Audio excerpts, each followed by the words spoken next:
Sahabat Garuda, ini adalah sebuah bagaimana kekuatan timnas Indonesia yang terus dibangun oleh Bapak Erick Thohir demi mengibarkan bendera merah putih ke level yang tertinggi, yaitu di level sepak bola internasionalnya adalah Piala Dunia. Kalau kita pikir-pikir ya, sahabat-sahabat Garuda, seperti yang kita telah dengar, seperti yang kita telah melihat bagaimana kritikan dan juga beberapa cawe-cawe, omon-omon pandit yang mengkritik secara terang-terangan, secara jelas, dan bahkan sekarang mereka semakin terbuka bagaimana topeng asli mereka. Mereka suka dan tidak suka bagaimana program ini dibuat oleh PSSI sehingga bisa mengangkat derajat negara Indonesia di persepak bola internasional. Gue sedih kalau lihat sepak bola di Indonesia. Kenapa? Pemainnya kebanyakan orang bule. Kalau pengen cepat ya gitu, naturalisasi. Rakyat kita kan jumlahnya ratusan juta. Masa nyari 11 orang yang jago main bola aja nggak bisa? Gimana bisa jago main bola kalau gizinya aja nggak cukup? Ini lucu ya. Ini adalah video sebuah tayangan film. Ini kan sungguh sangat disayangkan, sebuah asumsi dan bagaimana menayangkan secara ini adalah kritikannya halus, tetapi ini bagaimana memframing yang dilakukan mereka ini, para akamsi dan lokal pret, sehingga membuat sebuah perfilman. Kan lucu ya. Dan kita simak video yang satu ini lagi. Kalau saya lihat dari tadi Viti, kelihatan mukanya cerah semua ya. Oh, jadi nggak perlu khawatir. Katanya Erick Thohir capek tuh. Kayaknya nggak perlu khawatir. Memang ada kekhawatiran karena tanding di Sydney kan, dan Australia juga sebetulnya performanya meningkat terus. Nah, meskipun beberapa pemain utama mereka cedera dan tidak bisa bermain, tapi memang main di Sydney agak berbeda lah. Karena gitu, Jepang pun ditahan kan di sana. Iya. Gitu loh. Jadi, tapi kalau melihat dari suasana di tim yang kita lihat sekilas tadi, lalu juga belum ada isu-isu yang betul-betul bisa membuat kita khawatir, dan persoalan bahasa, persoalan taktik dan macam-macam yang masih akan jadi pertanyaan, main pakai belakang 4 atau belakang 3 gitu. Rasanya mungkin kita simpan dulu, tetapi yang pasti aura di dalam tim sekarang Patrick Kluivert dengan timnya, tim yang sudah ada di Sydney dan tim yang masih akan datang besok atau lusa, rasanya sih tidak perlu ada yang dikhawatirkan ya. Karena kan gini, sebetulnya melawan Indonesia ini ketika harus berhadapan dengan Australia, katakanlah sampai kalah sekalipun. Anton Sanjoyo berharap timnas Indonesia kalah dari Australia? Ini beda ya, lucu. Kalau di podcast salah satu media satunya, Anton Sanjoyo ini mengkritik keras Indonesia itu harus menang lawan Australia kan gitu. Ketika di Nusantara TV kan beda cerita. Kalau kita lihat di Nusantara TV, ini adalah notabene pengamat-pengamat yang hadir memang suka timnas Indonesia. Tetapi pendapat sedang blunder Anton Sanjoyo sepertinya, coba kalian lihat raut mukanya, keceplosan lah. Dan Anton Sanjoyo ini biar menghilangkan rasa-rasa keceplosan itu, diteruskan lah kan begitu. Jadi sahabat-sahabat Garuda, nanti kalau Indonesia kalah dengan Australia, nanti ada drama lagi. Ketika seperti Coach Sintayong dikritik habis lah, kemudian dikatakan oleh Fendi Ghazali, PSSI all out kalau kalah dari Australia.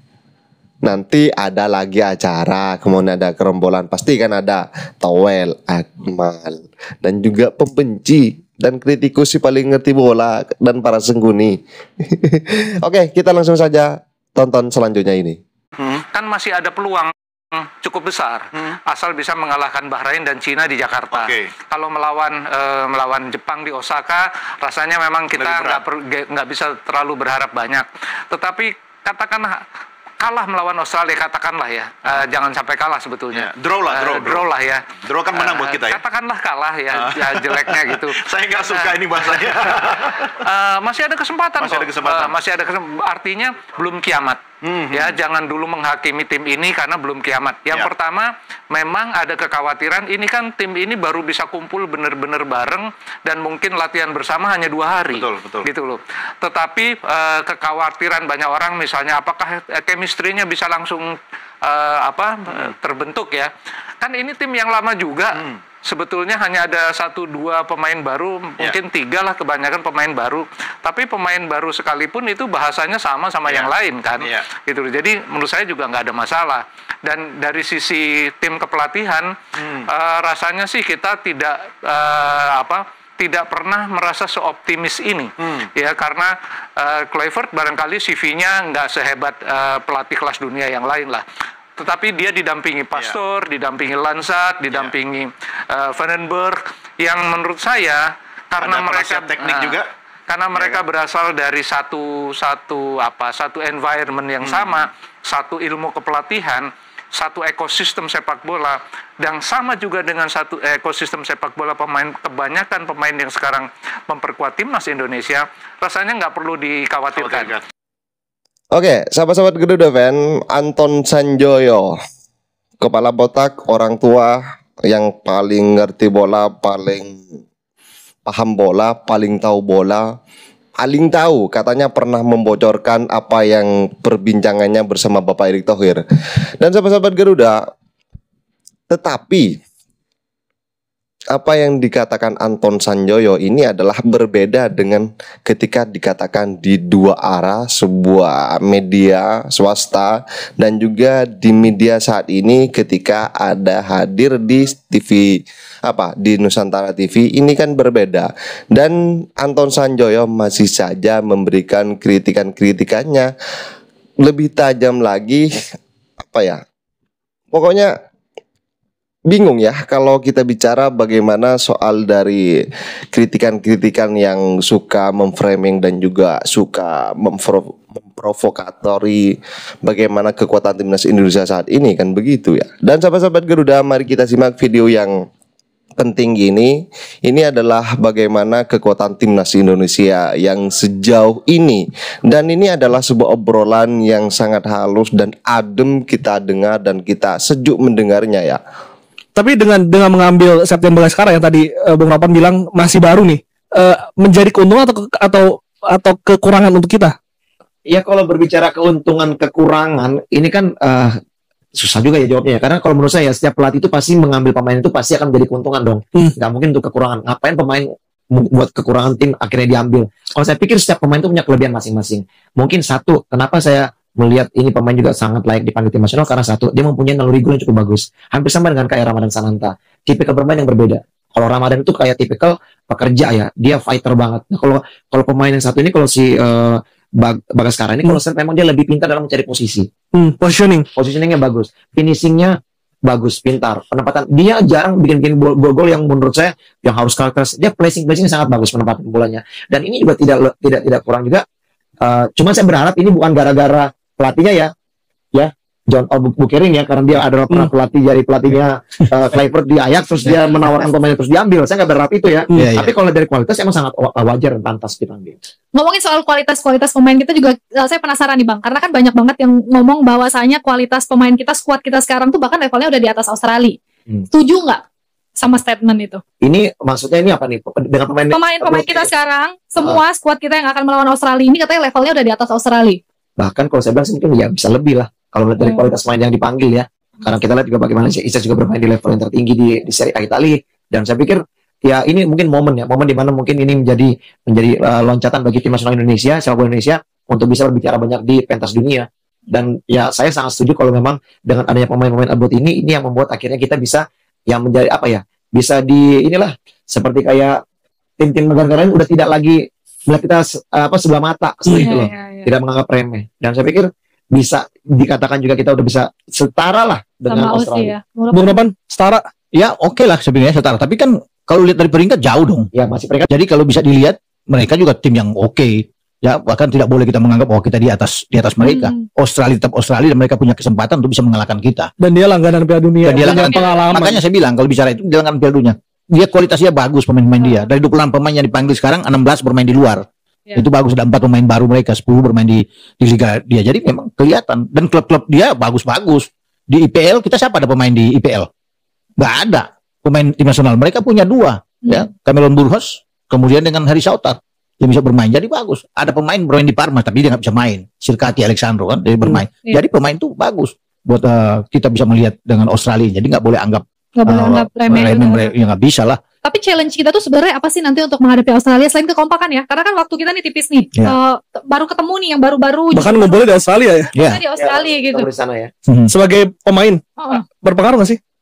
Kalau saya pikir berpengaruh ya. Ini mungkin ya kesulitan bagi pelatih juga, di mana kita tahu juga persiapannya sangat sedikit. Bahkan juga Pak Sumal juga sebagai manajer juga mengatakan kita harus realistis nanti di Australia. Karena apa? Dia mengutarakan bahwa berangkat tanggal 15, ketemu sama main tanggal 16, terus bisa training tanggal 18. Ini kan kalimat seperti kalimat pesimis menurut saya. Kalau memang kita yakin dengan tim yang sudah ada di Australia, saya pikir ya ini kembali bagaimana pelatih meraciknya. Kita tidak bisa berbicara bahwa chemistry itu bisa didapat dalam 1 kali 2 kali latihan. Itu tidak mungkin. Tapi mungkin dengan pemain yang ada, ini Clive sudah tahu karakternya, dia tahu bagaimana menggunakan kemampuan setiap pemain yang ada. Mungkin itu yang kita butuhkan. Di mana mereka bermain di Eropa ini mempunyai pengalaman, dan berharap pengalaman itu bisa dipakai untuk bisa memenangkan Indonesia di Australia nanti. Apakah akan tidak mengambil resiko dengan menerapkan skema permainan yang hampir mirip dengan pelatih sebelumnya? Yes. Maksudnya lebih kepada defense. Betul. Ya game plan itu kembali kepada masalah gimana juga Patrick Kluivert mungkin melihat momentum ya. Kalau menurut saya, ya mungkin saya setuju kalau memang kita harus melihat dulu mungkin di beberapa menit pertama dengan bermain game plan defense counter, kita melihat dulu kemampuan dari tim Australia sendiri. Tapi kalau misalnya kita bisa yakin dimasuk di menit 15 ke belakangnya, itu bisa lakukan pressure. Bagaimana kita harus membuat Australia tidak berkembang dari segi permainan taktikalnya.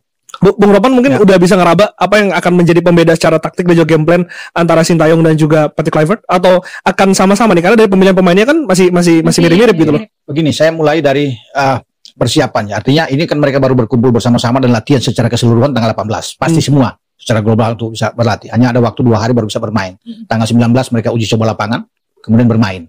Artinya ini membuat Kluivert itu tidak mau berjudi untuk bisa menambah banyak pemain, kecuali Septian tadi yang dimasukin. Dia pakai yang pemain-pemain yang lama yang sudah ada, chemistry-nya sudah dapat dengan STY. Kalau dia bongkar semua ini akan berbahaya buat dia. Sehingga ini ketika masuk mereka sudah menyatu, sudah pernah sering bermain secara bersama-sama. Kecuali ada 4 pemain yang belum kan. Ada Ole sama yang 3 terakhir. Ya, ada Dean James, ada Joe Pelupesi dan Emil. Itu yang ada. Tapi mereka pemain profesional. Jadi bisa mereka datang dan ini berlaku juga buat Australia.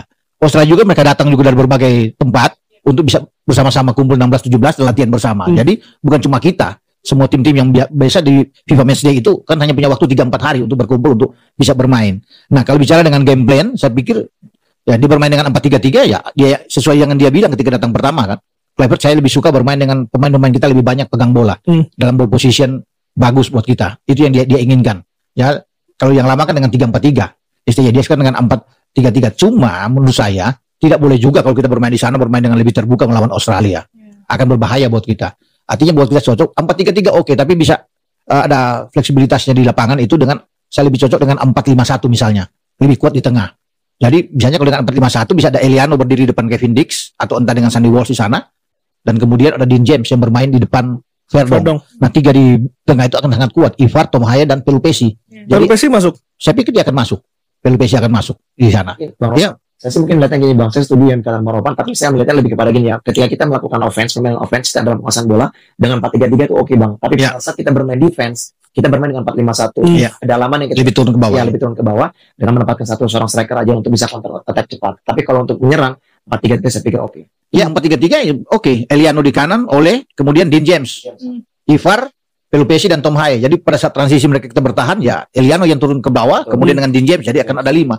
Kenapa harus demikian? Australia itu kuat di tengah. Kita lihat waktu main di GBK mereka. Dan di sayap dia tuh kuat. Greg Godwin tuh bagus. Di tengah. Mereka punya Jack Irvine, ada Anthony Caceres. Itu 3-3 bagus. Ada Martin Boyle. Itu baik. Ya walaupun mereka tidak mengambil Mitch Dutch yang bermain yang terakhir, tapi ada Kusingiyengi yang tidak ada di sini waktu itu. Dia sekarang ada di sana. Bermain dia. Bisa main. Udah sembuh dari cedera. Jadi berbahaya kok saya pikir di depan mereka. Jadi makanya tengah itu harus dikunci. Jangan bikin banyak ruang untuk Jack Irvine dan juga dengan Anthony Caceres, kemudian ada Greg Goodwin, itu 3 pemain yang paling berbahaya bagi Australia. Realistisnya dapat berapa poin di Australia? Kalau bicara realistis ya 1 poin oke lah. Siapa sih yang nggak ingin menang? Harapan kita 3 Iya, ya. harapan Ya, Harapan tiga. siapa yang nggak ingin menang? Kita semua ingin menang. Tapi kan kita main di Australia. Australia itu akan habis-habisan, V. Kenapa? Karena kesempatan melawan Indonesia inilah yang mereka anggap bisa dapat 3 poin. Ya. Kemudian lawan Cina, ketika mereka dapat 3 poin dan ambil 6 poin dengan Cina, aman buat mereka. Iya. Karena 2 pertandingan terakhir mereka anggap berat. Mereka harus ke Arab Saudi dan akan menjamu Jepang. Jadi itu sulit. Tapi kalau mereka kalahin Indonesia, itu enak buat mereka. Jadi Aman. harus hati-hati. Mereka akan pasti habis-habisan. Makanya Clivert realistis, Pak Mardi juga kan. Satu itu sudah bagus buat kita. Iya, iya. Satu itu sudah bagus buat kita. Dengan kita ambil 2 di kandang, Bahrain dan Cina, 7 poin oke. Siapa tahu pertandingan terakhir Jepang sudah nggak berfungsi dan Jepang ingin kita lolos, ya bisa draw juga sama Jepang kan oke. Gitu. In. 7 poin move. Tapi kabarnya nanti pas lawan Indonesia dipanggil pakai pemain cadang Bang. Oh iya, tapi bagus-bagus semua pemain Liga 1 dia kan bagus-bagus semua. Iya. Mungkin saja dia tidak mau ambil risiko kan, pemain-pemain yang ada di Eropa dia sudah lolos. Ya udah, Lawan Bahrain di saat kita main sama-sama lawan Australia, mereka menang lawan Bahrain udah lolos. Lawan Bahrain udah lolos mereka 19 poin kan. Jadi lawan Indonesia itu aman, bisa aja mereka sudah kasih 3 mau poin. Bang, Bang. Ya, bisa aja main dengan Liga Jepang aja sendiri. Cukup. Tapi Udah kita aman. penasaran sama masing-masing versi starting line up versi beberapa sama PP. VV dulu lah, VV lah, baru kita tanya. Oke, sahabat-sahabat Garuda Fan, saya rasa cukup statement barusan dan mari kita diskusi di kolom komentar dan jangan lupa like dan subscribe channel ini agar kalian tidak ketinggalan informasi penting khususnya Timnas Indonesia. Salam sepak bola keren, salam sepak bola bersih bersama Bapak Ito dari Timnas Garuda Jaya. Bersama saya, salam olahraga kita Garuda.